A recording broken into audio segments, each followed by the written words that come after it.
हुआ यूं कि जंगल के राजा शेर ने ऐलान कर दिया कि आज के बाद कोई अनपढ़ ना रहेगा। हर पशु को, हर जानवर को अपना बच्चा स्कूल भेजना होगा। राजा साहब का स्कूल सबको पढ़ा लिखाकर सर्टिफिकेट बांटेगा। एलिटिस्ट स्कूल था, बड़े लोगों के बच्चे पढ़ रहे थे। सब बच्चे चले स्कूल। हाथी का बच्चा भी आया, शेर का भी, बंदर का बच्चा भी आया, और मछली भी, खरगोश भी आया, तो कछुआ भी, ऊंट भी और जिराफ भी। फर्स्ट टेस्ट हुआ तो हाथी का बच्चा फेल। किस विषय में, किस सब्जेक्ट में फेल हो गया जी? पेड़ पर चढ़ने में फेल हो गया हाथी का बच्चा। अब क्या करें? ट्यूशन दिलवाओ, कोचिंग में भेजो, जैसे आईआईटी एडमिशन का पेपर हो। अब हाथी की जिंदगी का एक ही मकसद था कि हमारे बच्चे को पेड़ पर चढ़ने में टॉप कराना है। किसी तरह साल बीता, फाइनल रिजल्ट आया तो हाथी, ऊंट, जिराफ सबके बच्चे फेल हो गए और बंदर की औलाद फर्स्ट आई।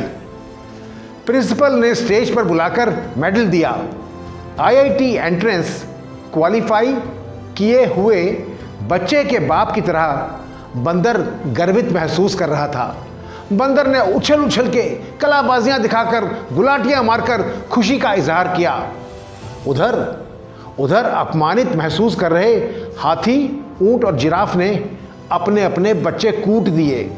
नालायकों, इतने महंगे स्कूल में पढ़ाते हैं तुमको, ट्यूशन कोचिंग सब लगवाए हैं, फिर भी आज तक तुम पेड़ पर चढ़ना नहीं सीखे। सीखो, बंदर के बच्चे से सीखो, कुछ पढ़ाई पर ध्यान दो। कहते हैं ना, पड़ोस वाले शर्मा जी का बेटा कितना बढ़िया कर गया। कुछ उसी लहजे में उन्होंने अपने बच्चों से कहा। फेल हालांकि मछली भी हुई थी। बेशक तैराकी में, स्विमिंग में फर्स्ट थी, पर बाकी सब्जेक्ट्स में तो फेल थी। क्लास टीचर ने कहा, आपकी बेटी की अटेंडेंस कम रहती है। मछली ने बेटी को आंख दिखाई। बेटी ने समझाने की कोशिश की कि माँ मेरा दम घुटता है स्कूल में, हमारा स्कूल तो पानी में, तालाब में होना चाहिए ना। माँ ने एक ना सुनी। नहीं, ये राजा का स्कूल है। This is an elitist school. तालाब वाले स्कूल में भेजकर मुझे अपनी बेइज्जती नहीं करवानी। समाज में कुछ इज्जत है, कुछ रेपुटेशन है मेरी। तुमको इसी स्कूल में पढ़ना है, पढ़ाई पर ध्यान दो। हाथी, ऊंट और जिराफ अपने अपने बच्चों को पीटते हुए ले जा रहे थे। रास्ते में बूढ़े बरगद ने पूछा, क्यों पीट रहे हो बच्चों को? जिराफ बोला, पेड़ पर चढ़ने में फेल हो गए।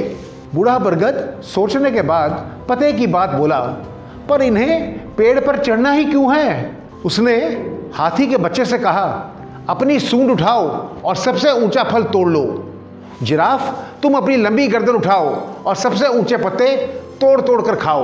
ऊंट भी गर्दन लंबी करके फूल पत्ते खाने लगा। हाथी के बच्चे को क्यों चढ़ाना चाहते हो पेड़ पर? मछली को तालाब में ही सीखने दो ना।